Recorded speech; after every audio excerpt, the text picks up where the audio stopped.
Installing a serial port module.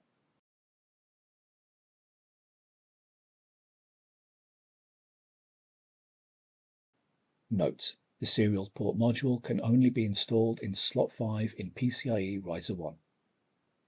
Remove the filler from the slot. Align the module with the slot and then carefully slide the module into the slot until it is firmly seated. Secure the module to the riser with a screw and then close the retainer. Proceed to install PCIe Riser 1. Connect the serial port cable to the system board when installing PCIe Riser 1.